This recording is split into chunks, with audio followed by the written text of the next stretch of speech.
ด้วยอำนาจเดชเดชะเทวาอารักษ์รุกขเทวดาภูมิเทวะพระแม่ธรณีคุณพ่อคุณแม่จงแผ่ไพศาลด้วยบุญแห่งการให้ทานของท่านทั้งหลายจงเป็นพลวะปัจจัยส่งเสริมสนับสนุนให้เศรษฐีใจบุญนายทุนใจดีและผู้มาร่วมงานทุกท่าน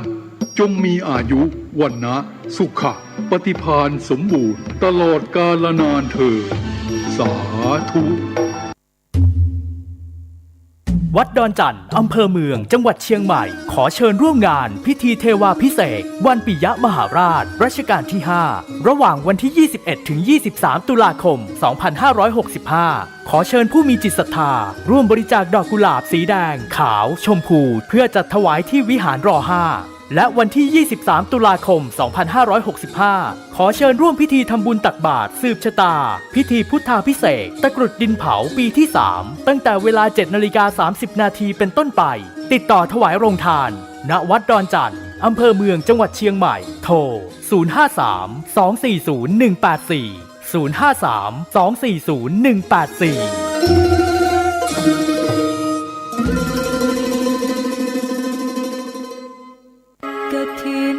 ทานคือสังฆทานบุญทานยิ่งใหญ่1 เดือนท่านกำหนดไว้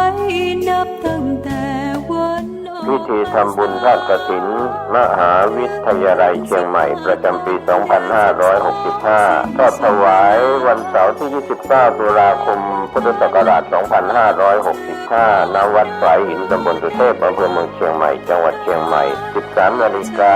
พร้อมกันที่ศาลาธรรมมหาวิทยาลัยเชียงใหม่ตั้งขบวนแห่องค์กฐินและบริวารหน้าศาลาธรรมมหาวิทยาลัยเชียงใหม่เคลื่อนขบวนแห่องค์กฐินและบริวารออกจากศาลาธรรมมีกำหนดไปตามเส้นทาง 13:30 น.ของวัฒนธรรมมหาวิทยาลัยเชียงใหม่ขบวนแห่องค์กฐินและบริวารทุกคณะสถาบันสำนักและส่วนงานต่างๆพร้อมกันมีการแสดงของชมรมพื้นบ้านล้านนาสโมสรนักศึกษามหาวิทยาลัยเชียงใหม่ 14 นาฬิกา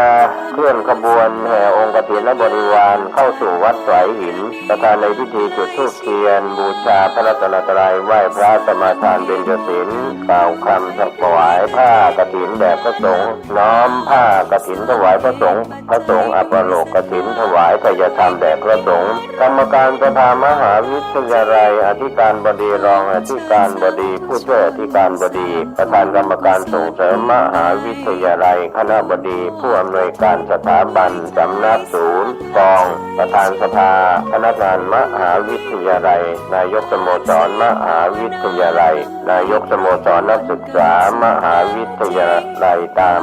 ลำดับถวายทายธรรมแด่พระสงฆ์อนุโมทนากรวดน้ำรับพรลาพระสงฆ์ 15:30 น.ประกาศผลรางวัลการประกวดขบวนกฐินก็เป็นข่าวสารงานทำบุญทอดกฐินมหาวิทยาลัยเชียงใหม่ประจำปี 2565 ตรงกับวันเสาร์ที่ 29 ตุลาคม 2565 ทอดถวายกับพระคุณเจ้าที่จำพรรษาท่วนไตรมาสวัดสายหินตำบลสุเทพอำเภอเมืองเชียงใหม่จังหวัดเชียงใหม่ขอเชิญท่านร่วมบุญร่วมกุศลติดต่อได้ที่มหาวิทยาลัยเชียงใหม่และวัดสายหินที่จะร่วมทำบุญในคราวครั้งนี้ได้ความสุขกายสุขใจโดยทั่วหน้ากันสร้างเหตุปัจจัยด้วยศรัทธาด้วยปัญญารู้เห็นทำตามจริงขอเชิญสาธุชนสร้างบุญกุศลยิ่งใหญ่กฐินทานคือสังฆทานบุญทานยิ่งใหญ่1 เดือนข่าวสารเพื่อการประชาสัมพันธ์ขอเชิญชวนศรัทธานักศีลนักบุญทั้งหลายร่วมงานทำบุญทอดกฐินสามัคคีของวัดร้องอ้อตำบลสันติเชื่ออำเภอเมืองจังหวัดเชียงใหม่ตรงกับวันอาทิตย์ที่ 6 พฤศจิกายน พุทธศักราช 2565 ขึ้น 13 ค่ำเดือนยี่ทอดถวายกับพระสงฆ์ที่จำพรรษาท่วนไตรมาสของวัดร้องอ้อเวลา 9:30 น.เป็นต้นไปขอเชิญชวนร่วมงานบุญกฐินสามัคคีของวัดร้องอ้อตำบลสันพิเศษอำเภอเมืองเชียงใหม่จังหวัดเชียงใหม่ตรงกับวันอาทิตย์ที่ 6 พฤศจิกายน 2565 ช่วงเช้า 9:30 น.ได้บุญได้กุศลโดยพร้อมเพรียงกัน ติสวรรค์สมบัตินิพพานสมบัติเพิ่มพูนสัน ท่านกำลังติดตามรับฟังสถานีวิทยุกระจายเสียงพระพุทธศาสนาแห่งชาติและสังคมคลื่นเพื่อการศึกษาพระพุทธศาสนาและวัฒนธรรมระบบ FM 104.5 เมกะเฮิรตซ์รายการต่อไปเป็นรายการคดีโลกคดีธรรม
วันอาทิตย์ที่ 25 กันยายน พระพุทธศักราช 2565 รายการคดีโลกคดีธรรมมาพบกับท่านผู้ฟังเป็นปกติทุกวันจันทร์ถึงวันศุกร์และวันเสาร์อาทิตย์ทางสถานีวิทยุแห่งนี้ท่านผู้ฟังสามารถดาวน์โหลดแอปพลิเคชันเพื่อติดตามรับฟังรายการนี้ได้เป็นประจำทุกวันแอปพลิเคชันชื่อว่าวิทยุพุทธศาสนาทั่วไทยรายการคดีโลกคดีธรรมวันนี้ขอแจ้งให้กับสาธุชนทราบถึงวันสำคัญในวันนี้ในฐานะที่ประเทศเรานั้นเป็นประเทศที่นับถือพระพุทธศาสนาวันนี้เป็นวันพระแรม15 ค่ำเดือน10เป็นวันสำคัญเป็นวันศาสตร์ไทยคนไทยเรามักจะทำบุญกันในวันนี้เพื่ออุทิศส่วนกุศลให้กับบรรพบุรุษของเราทางภาคใต้นั้นถือว่าเป็นงานใหญ่เป็นงานสำคัญมากๆที่ลูกหลานชาวภาคใต้ตั้งแต่จังหวัดชุมพรลงไปจะต้องกลับภูมิลำเนาเพื่อไปทำบุญใหญ่กันในวันนี้บุญศาสตร์เดือน10ซึ่งถือว่าเป็นบุญประเพณีของสังคมไทยของเราในทุกภูมิภาคก็จะจัดงานทำบุญอุทิศเช่นนี้เหมือนกันหมดแต่แตกต่างกันโดยชื่อถ้าภาคอีสานก็เรียกว่าบุญข้าวสากบ้างบุญข้าวประดับดินบ้างภาคเหนือทำบุญตางก๋วยสลากภาคกลางก็เป็นบุญศาสตร์ไทยนี่คืองานบุญเดือน10ที่คนไทยเราสืบสารประเพณีวิถีชีวิตในแนวนี้กันมาช้านานแต่โบราณเพราะฉะนั้นวันนี้จึงเป็นโอกาสที่ดีของลูกๆหลานๆเหลนๆทั้งหลายจะได้บำเพ็ญกองการกุศลแล้วอุทิศบุญกุศลนี้ให้แก่บรรพชนของตนขอให้เราช่วยกันทำบุญแล้วอุทิศส่วนกุศลนี้บุญมีอยู่ถึง10 ประการเรียกว่าบุญกิริยาวัตถุเราไม่จำเป็นจะต้องทำทานเพียงอย่างเดียวบุญอย่างอื่นเราก็ทำได้ แล้วก็อุทิศส่วนกุศลให้กับบรรพชนของเราได้ทั้งนั้นแต่เบื้องต้นปัจจัยที่เป็นเครื่องอาศัยสำคัญก็คือเรื่องของข้าวปลาอาหารเครื่องนุ่งห่มน้ำดื่มเสื้อผ้ายูกยาอะไรต่างๆเหล่านี้ถือว่าเป็นปัจจัยที่มีความสำคัญในเบื้องต้นเป็นปัจจัยพื้นฐานที่ทุกๆชีวิตจะต้องใช้ดื่มกินอาศัยเขาเรียกว่าปัจจัยสี่บรรพชนเราจึงมักนิยมทำบุญให้ทานเป็นหลักและนอกเหนือจากนั้นก็เป็นบุญที่ประกอบเข้ามาในบุญกิริยาวัตถุ10ประการเราก็สามารถทำแล้วอุทิศส่วนกุศลให้กับญาติของเราได้วันนี้ขอให้ญาติของเราในทุกๆครอบครัวทุกคนทุกตระกูลจงได้รับบุญได้รับกุศลที่ลูกหลานได้ทำอุทิศให้ในครั้งนี้ในปีนี้ด้วยกันทุกท่านทุกคนทุกดวงจิตวิญญาณด้วยเถิดขออนุโมทนาสาธุบุญกับลูกๆหลานๆทุกคนที่เป็นลูกหลานกตัญญูกตเวทีท่านจะมีแต่ความเจริญรุ่งเรืองโดยส่วนเดียวขออนุโมทนาสาธุท่านผู้ฟังทุกท่านวันนี้รายการคดีโลกคดีธรรมขอเริ่มต้นด้วยเทศกาลที่กำลังจะมาถึงเทศกาลนี้เป็นเทศกาลหลักของพี่น้องชาวไทยเชื้อสายจีนที่จะต้องถือปฏิบัติกันเป็นประจำทุกปีในวันขึ้น1 ค่ำเดือน11เป็นวันเริ่มต้นนั่นก็คือวันพรุ่งนี้วันจันทร์ที่26กันยายนพระพุทธศักราช2565เป็นวันเริ่มต้นเทศกาลกินเจญาติโยมสาธุชนที่มีญาติพี่น้องบรรพบุรุษบรรพชนเป็นคนจีนเชื้อสายจีนก็จะเริ่มบำเพ็ญกองการกุศลด้วยการกินเจในวันพรุ่งนี้เป็นต้นไปญาติโยมพี่น้องชาวไทยเชื้อสายจีนในทุกพื้นที่ของประเทศก็จะเดินทางไปที่ศาลเจ้าต่างๆที่บรรพชนได้สร้างไว้เพื่อให้บำเพ็ญกองการกุศลในเทศกาลกินเจซึ่งถือว่าเป็นบุญประเพณีอีกประการหนึ่งที่ควรค่าแก่การรักษาสืบสารต่อยอดงานบุญในลักษณะเช่นนี้เป็นงานบุญที่สร้างสรรค์สังคมทำให้สังคมนั้นมีความรักความสามัคคีกันมีความสุขสงบร่มเย็นโดยทั่วถึงกันเมื่อถึงการเวลาแห่งเทศกาลกินเจแล้วทุกคนก็จะบริจาคทานกันเป็นหลักเพื่อให้ผู้อื่นผู้คนโดยทั่วไปที่มาบำเพ็ญกองการกุศลนั้นได้รับประทานอาหารเจเพื่อเป็นการลดการฆ่าลดการทำลายชีวิตของสัตว์ทั้งหลายทั้งปวงทุกคนก็จะเน้นไปถึงเรื่องของผักผลไม้เป็นหลัก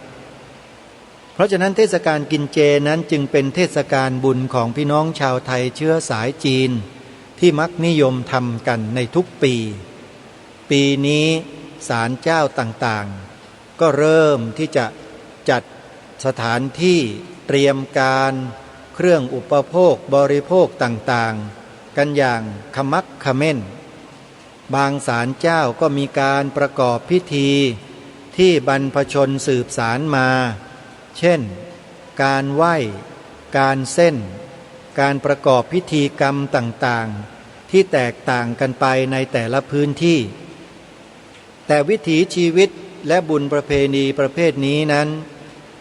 ถ ถือว่าเป็นบุญประเพณีของสังคมไทยของเราอีกรูปแบบหนึ่ง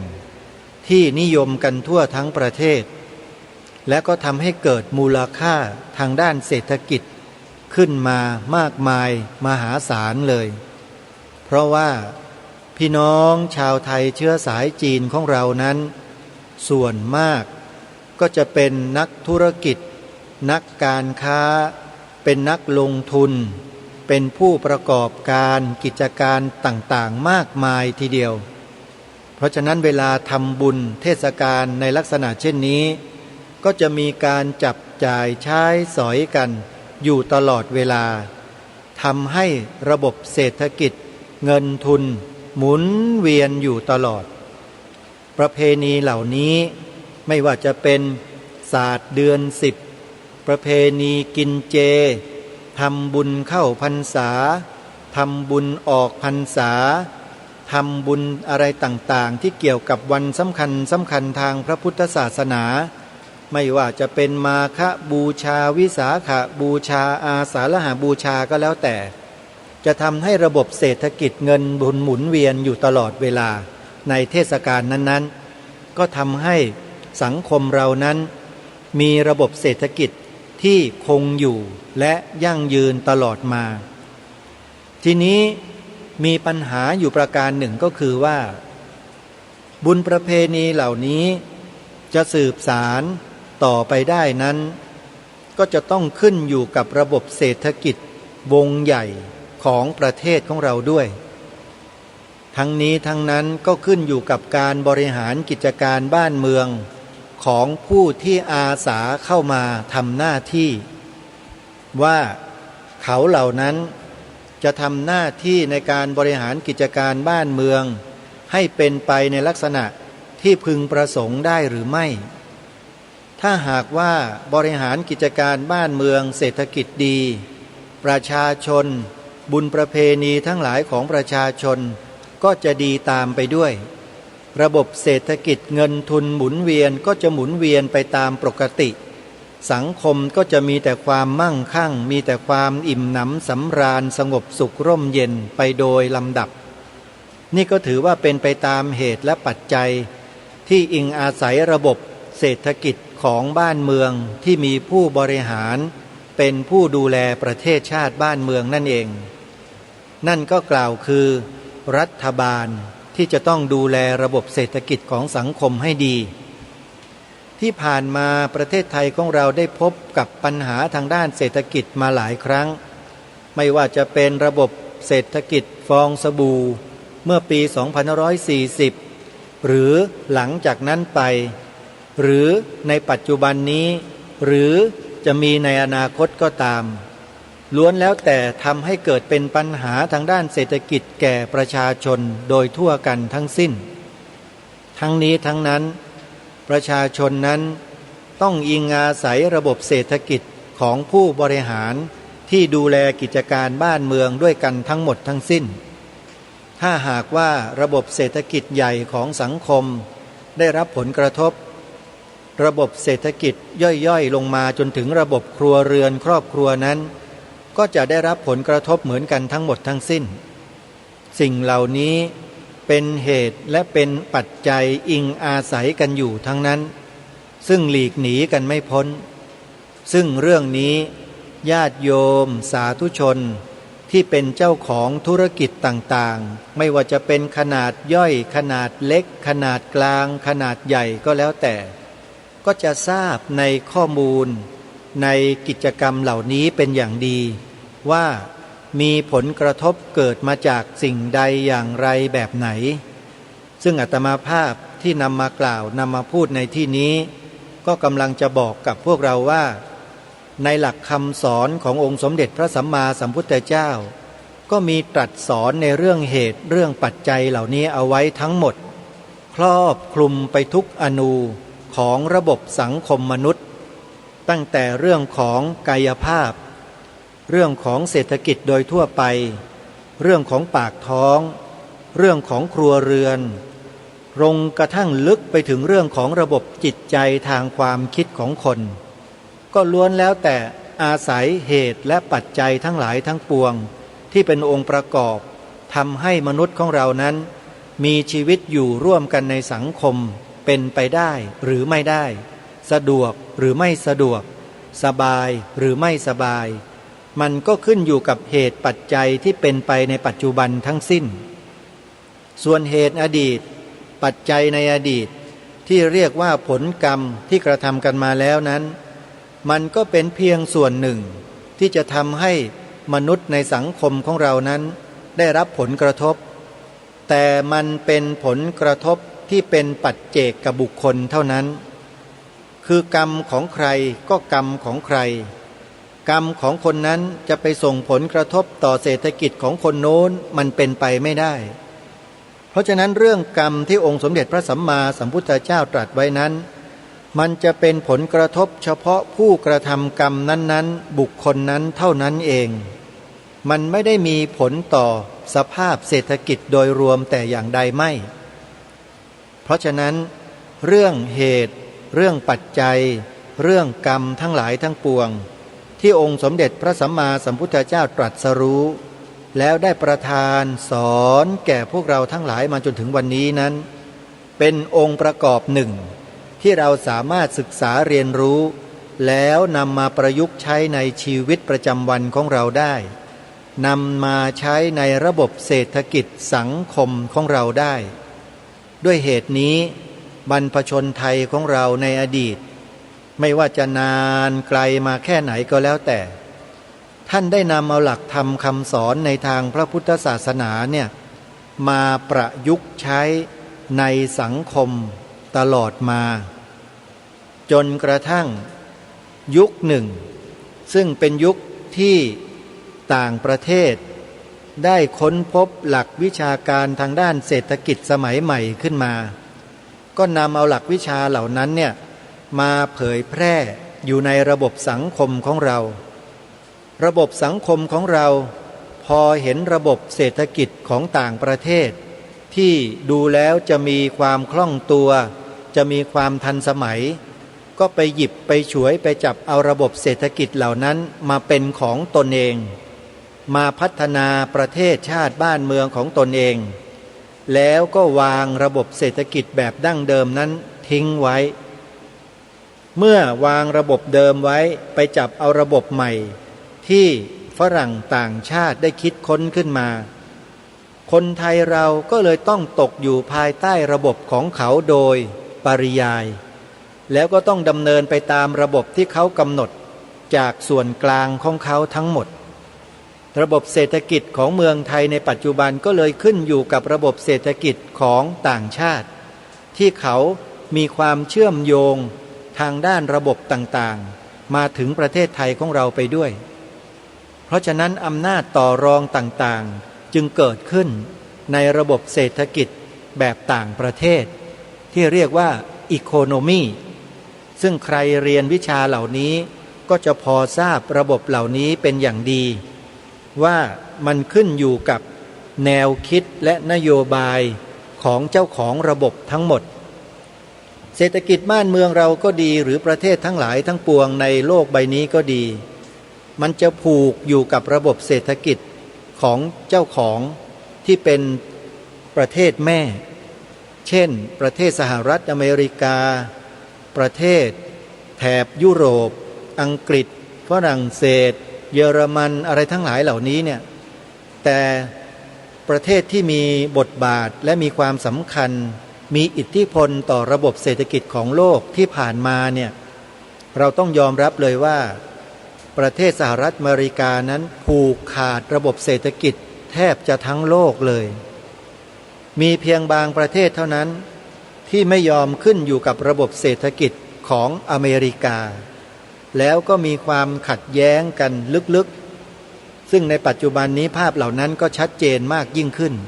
แบ่งกันเห็นภาพชัดเจนเลยก็คืออย่างเช่นประเทศรัสเซียประเทศจีนประเทศอินเดียและประเทศในแถบตะวันออกกลางเป็นต้นมีอยู่หลายประเทศที่ไม่ขึ้นตรงต่อระบบเศรษฐกิจของสหรัฐอเมริกาแล้วเขาก็พัฒนาระบบเศรษฐกิจของเขาขึ้นมาโดยลอกเลียนแบบบางสิ่งบางอย่าง ของต่างประเทศเข้ามาประยุกต์ใช้ในระบบของสังคมแล้วก็สามารถเป็นเจ้าของระบบเศรษฐกิจของตนเองได้เหมือนอย่างประเทศจีนเป็นต้นแต่ถึงอย่างไรก็ตามท่านผู้ฟังทุกท่านระบบเศรษฐกิจแบบไหนก็ตามถ้าหากว่าผู้บริหารระบบเศรษฐกิจนั้นไม่มีศีลธรรมในจิตใจไม่มีศีลธรรมมีแต่ความละโมบโลภมากอยู่ในใจ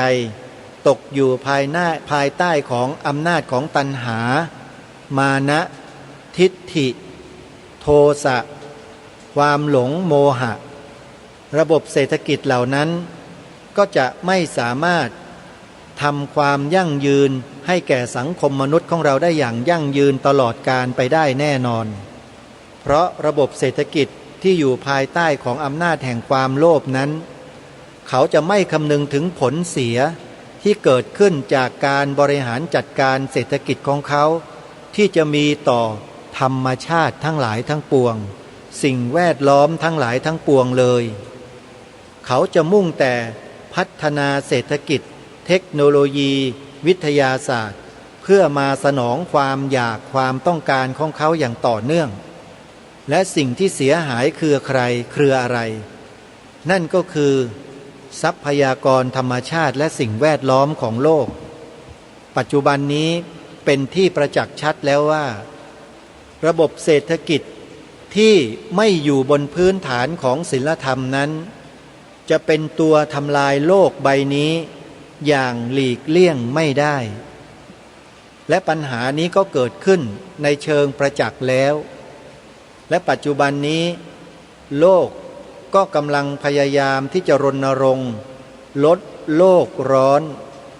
ลดเรือนกระจกโดยให้ประเทศต่างๆที่เป็นประเทศอุตสาหกรรมพัฒนาเศรษฐกิจระบบทุนนิยมแบบนี้เนี่ยให้ลดละเลิกปล่อยก๊าซเรือนกระจกลดละเลิกการทำลายทรัพยากรธรรมชาติเช่นป่าไม้ต้นน้ำลำธารทั้งหลายทั้งปวงและสิ่งแวดล้อมที่มีประโยชน์ที่เป็นระบบนิเวศทั้งหลายสังคมมนุษย์กำลังประสบกับปัญหาภัยธรรมชาติอย่างรุนแรงที่กำลังจะเกิดมีขึ้นในโลกใบนี้ไม่ว่าจะเป็นภัยจากไฟภัยจากแผ่นดินไหวภัยจากน้ำท่วมภัยจากลมพายุ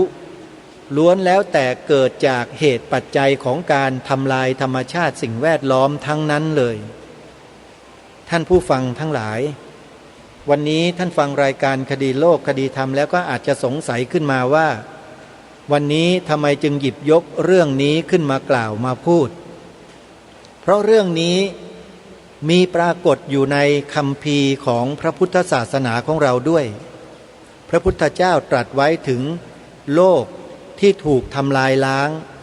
ด้วยภัยธรรมชาติ4อย่างดินคือดินถล่มน้ำคือน้ำท่วมโลกลมคือลมพายุรุนแรงพัดทำลายล้างทุกสิ่งทุกอย่างในโลกและไฟอันเกิดจากดวงอาทิตย์ที่สาดแสงลงมาสู่โลก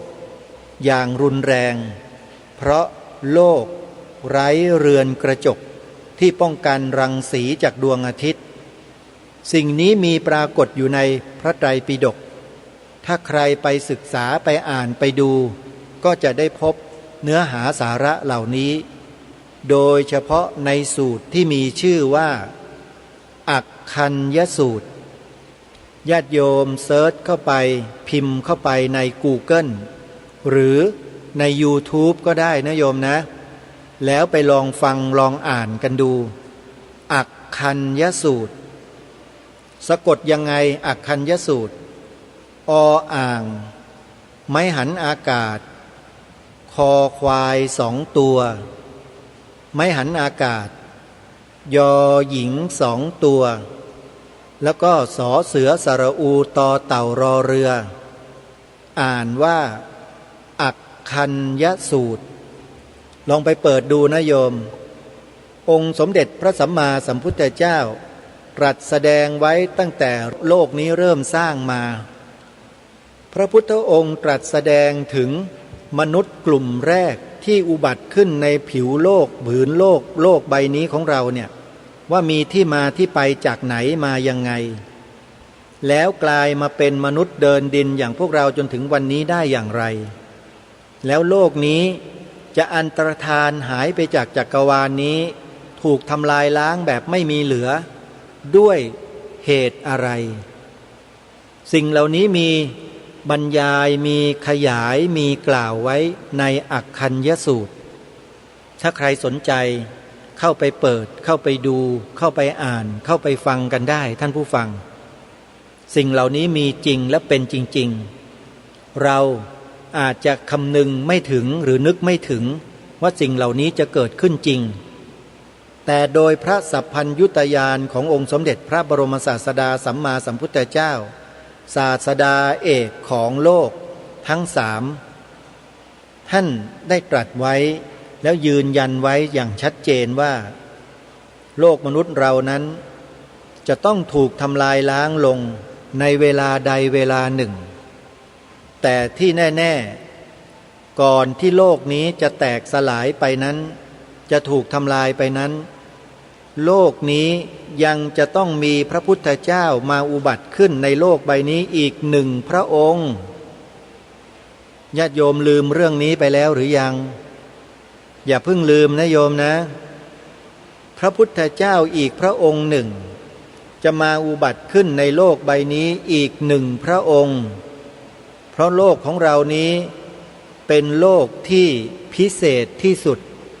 ที่มีพระพุทธเจ้ามาอุบัติเพื่อมาตรัสรู้และแสดงธรรมแก่ชาวโลกเนี่ยถึง5 พระองค์เขาเรียกว่าภัททรกัปโลกเราเนี่ยเรียกว่าภัททรกัปคือเป็นกัปที่มีพระพุทธเจ้าทรงมาอุบัติขึ้นถึง5 พระองค์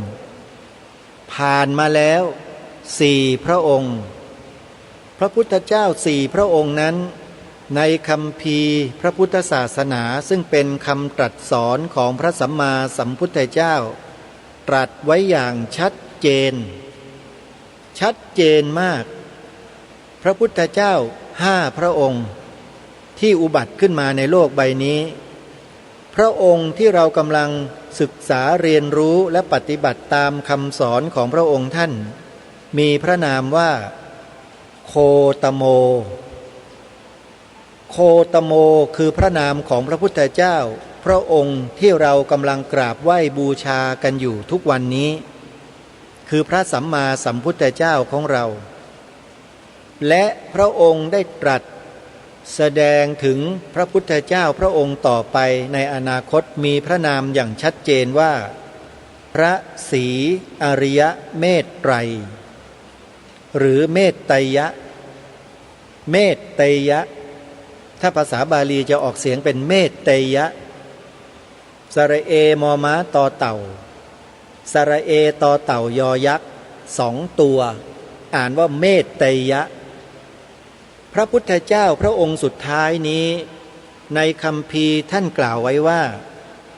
จะเป็นยุคที่สิวิไลที่สุดมนุษย์ในโลกจะรวมกันเป็นหนึ่งภายใต้หลักธรรมคำสอนของพระสัมมาสัมพุทธเจ้าพระองค์สุดท้ายก่อนที่โลกใบนี้จะแตกสลายไปด้วยภัยทั้ง4 ประการที่กล่าวมาคือดินน้ำไฟลมพระสัมมาสัมพุทธเจ้าแต่ละพระองค์นั้นตรัสรู้ธรรมเหมือนกันหมดคืออริยสัจ4อริยมรรคมีองค์8ปฏิจจสมุปบาทหรือถ้าจะรวมเรียกว่าโพธิปักขิยธรรม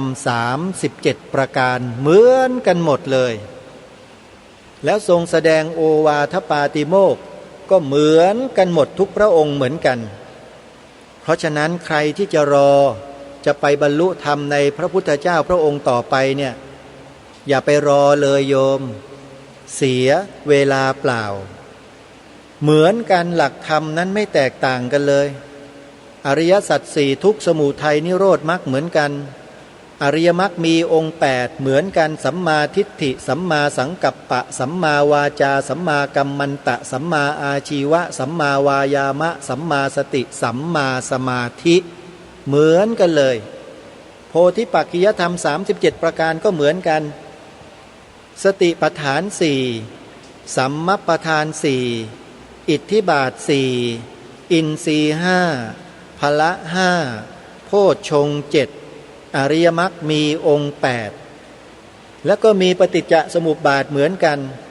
อวิชชาสังขารวิญญาณนามรูปสลายตนะผัสสะเวทนาตัณหาอุปาทานภพชาติชรามรณะโสกะปริเทวะทุกขโทมนัสอุปายาสะเหมือนกันหมดทุกอย่าง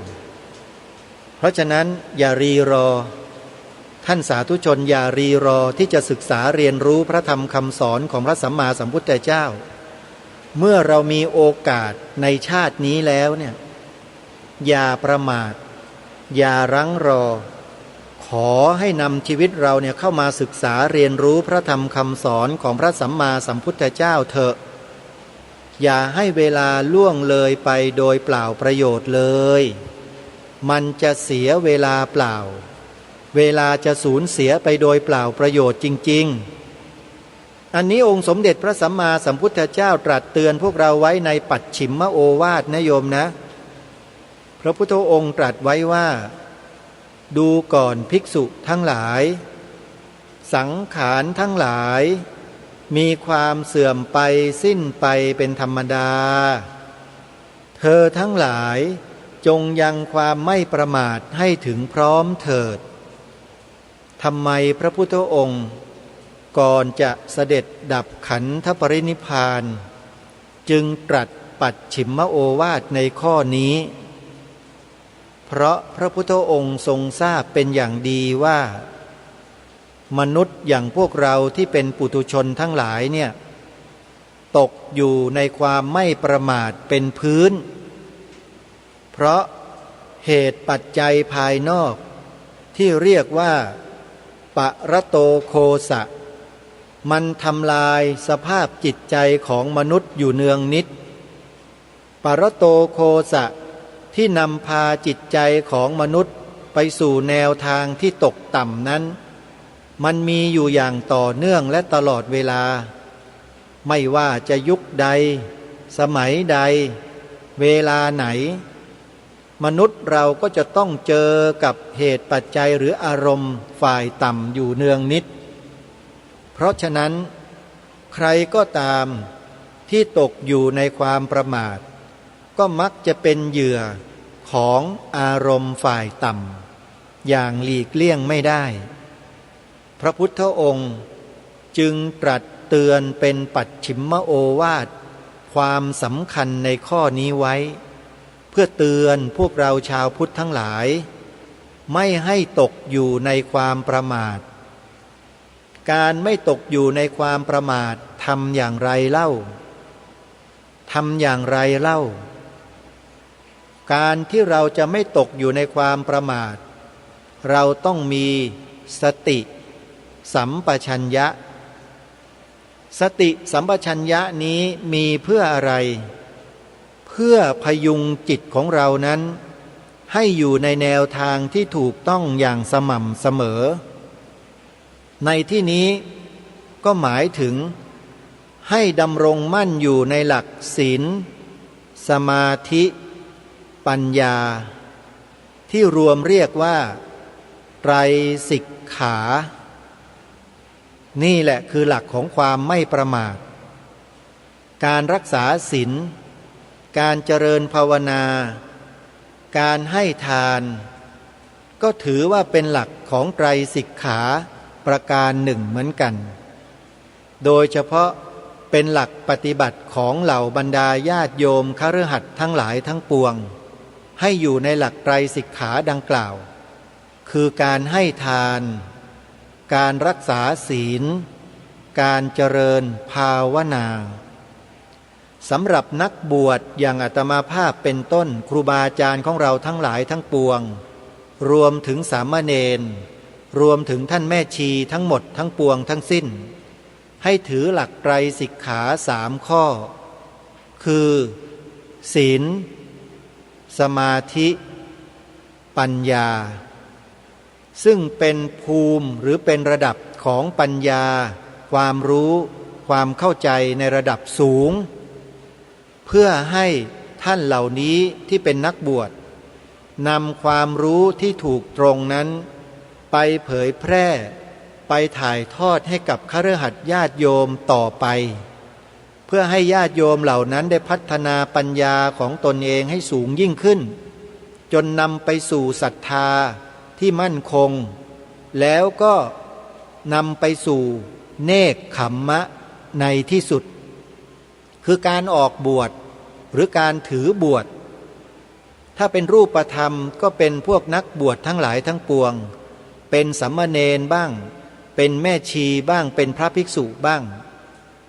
แต่ถามว่าเป็นเพศคฤหัสถ์บวชได้ไหมเนกขัมมะ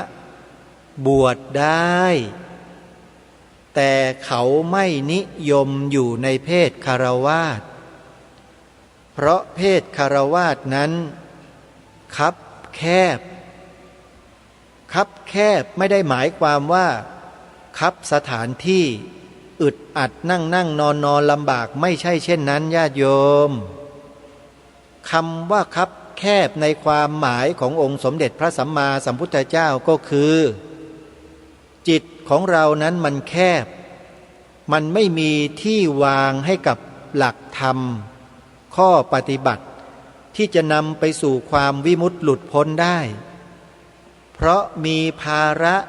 มีหน้าที่ที่จะต้องดูแลรับผิดชอบอยู่ในเพศคฤหัสถ์มันเยอะพื้นที่ที่จะว่างให้กับจิตมันจึงน้อยพระพุทธเจ้าก็เลยตรัสเป็นภาษาธรรมว่าเป็นเพศที่คับแคบโดยประการฉะนี้เพราะฉะนั้นใครที่ต้องการที่จะศึกษาและปฏิบัติตามหลักไตรสิกขาระดับสูงที่เรียกว่าศีลสมาธิปัญญานั้นก็จะต้องออกบวชถือศีล8บ้างศีล10บ้างศีล227บ้างเป็นนักบวชไปเลยเพื่อที่จะตัดภาระทั้งหลายทั้งปวงทิ้งหมดทางโลกไม่ได้หมายความว่าขี้เกียจนะถ้าใครบอกว่าบวชแล้วสบายขอเรียนเชิญเจริญพรมาบวชกันให้เยอะๆเถอะอาตมาภาพยินดีต้อนรับมาได้เลยกุฏิยังว่างอยู่เชิญและนิมนต์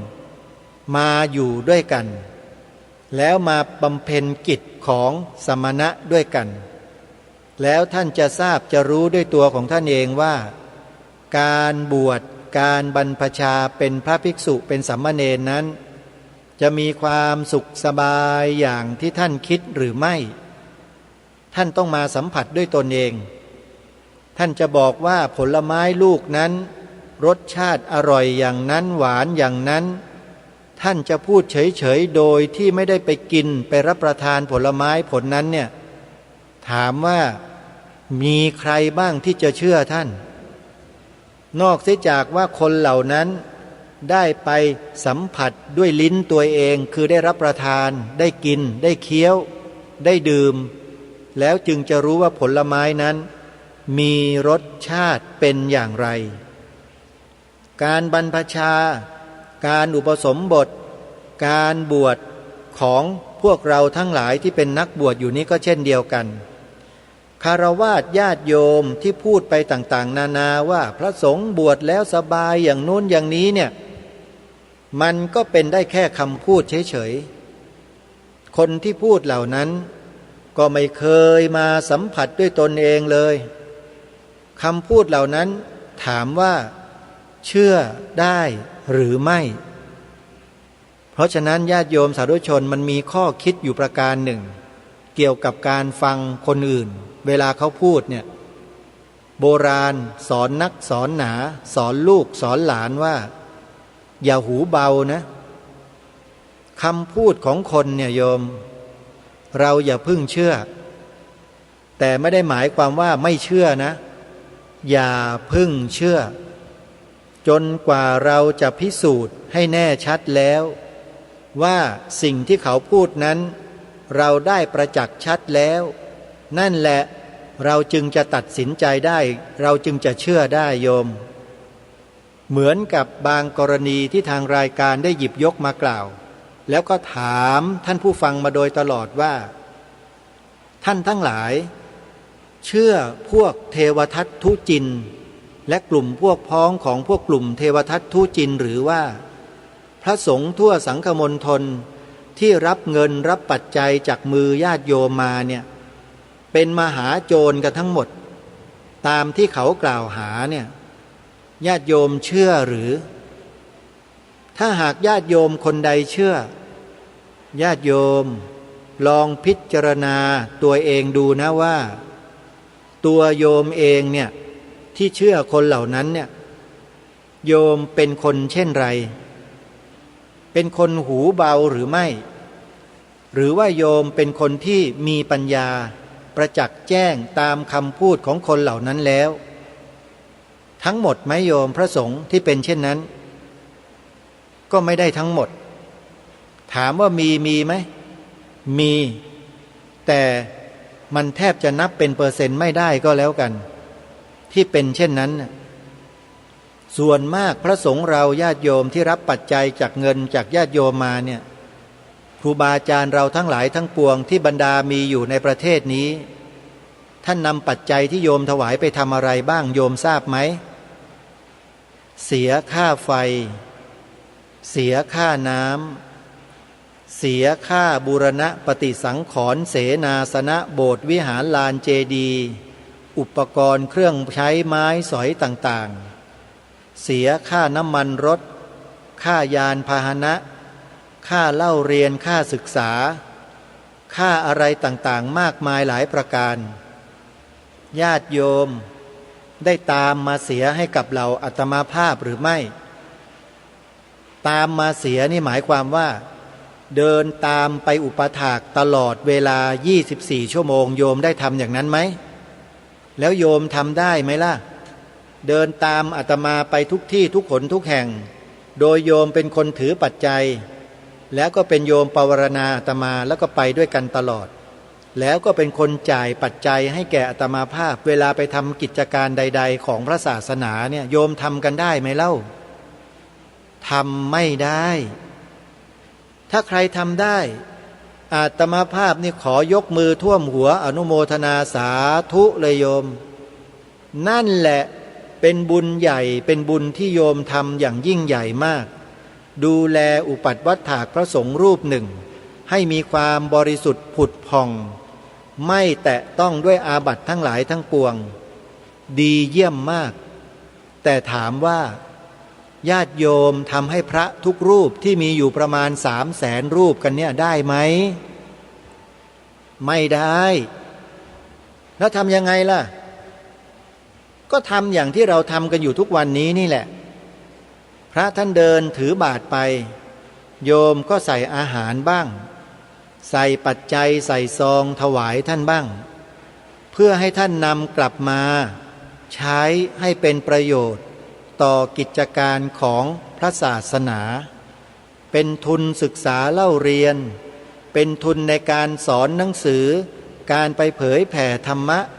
สารพัดสารเพที่ท่านนำไปใช้เนี่ยแล้วถามว่าโยมใส่ปัจจัยถวายพระที่บิณฑบาตแต่ละวันเนี่ยโยมใส่เท่าไหร่ถามว่าเงินเหล่านั้นเนี่ยใช้ประโยชน์ได้อย่างกว้างขวางมากมายได้ไหมเล่าแล้วโยมจะไปเชื่อฟังไอ้พวกทูตเทวทัตทุจินอยู่ได้ยังไงว่าพระเหล่านี้ที่รับปัจจัยจากญาติโยมมาเพียงเล็กๆน้อยๆเท่านี้จะเป็นพวกมหาโจรทำลายพระพุทธศาสนาได้ยังไงล่ะโยมเข้าใจหรือยังสิ่งที่รายการคดีโลกคดีธรรมปรารภในเรื่องนี้มาโดยตลอดเนี่ยน่าจะพอมองเห็นภาพมองเห็นเหตุเห็นผลกันบ้างแล้วนะโยมนะเพราะฉะนั้นน่าจะเพียงพอที่จะทำให้ญาติโยมสาธุชนตัดสินใจได้ในการทำนุบำรุงส่งเสริมพระภิกษุสงฆ์สามเณรแม่ชี ให้มีกำลังความสามารถในการสืบสารอายุพระพุทธศาสนาได้ต่อไปเชื่อว่าทุกท่านนั้นตัดสินใจได้แล้วก็จะไม่ไปหลงเชื่อพวกทูตเทวทัตทุจินอีกต่อไปขออนุโมทนาบุญกับทุกท่านไว้ด้วยที่ช่วยกันอาตมาภาพหวังว่าสาธุชนทั้งหลายที่ท่านมีกำลังจิตกำลังใจมีกำลังความสามารถในการสืบสารอายุพระพุทธศาสนาจะได้มีส่วนร่วมด้วยช่วยกันดูแลเหล่าพระภิกษุสงฆ์สามเณรของญาติโยมให้มีกำลังให้มีความสามารถในการประกอบกิจการงานของพระศาสนาได้สืบต่อไปยาวนานจนกว่าชีวิตของเราจะหาไม่ขอฝากญาติโยมสาธุชนทุกท่านไว้ณโอกาสนี้ด้วยวันนี้เวลาของรายการมาสู่ช่วงสุดท้ายแล้วอาตมาภาพจะต้องขอสมมุติยุติรายการไว้แต่เพียงเท่านี้เนื้อหาสาระรายการคดีโลกคดีธรรมในวันต่อไปนั้นอาตมาภาพก็จะได้นำบรรยากาศของกิจกรรมที่อาตมาภาพไปร่วมงานมาเล่าให้ฟังนั่นก็คือกิจการงานของวัดสระแก้วซึ่งในวันพรุ่งนี้วันจันทร์ก็จะได้มาเล่าสู่ให้ญาติโยมสาธุชนได้ฟังกันในโอกาสต่อไปวันนี้เวลาของรายการหมดลงแล้วอาตมาภาพต้องขอสมมุติยุติรายการไว้แต่เพียงเท่านี้พบกันใหม่ในวันต่อไปขอความสุขความสวัสดีในธรรมแห่งองค์สมเด็จพระบรมศาสดาสัมมาสัมพุทธเจ้าจงปรากฏเกิดมีขึ้นในจิตใจของท่านผู้ฟังทุกท่านทุกคนเทินขอเจริญพรกล้าคิดก็ต้องกล้าทำอย่ากลัวถ้าทำความดีเป็นศึกษาปัญหาให้ทันท่วงทีเมืองไทยจะพัฒนากว่านี้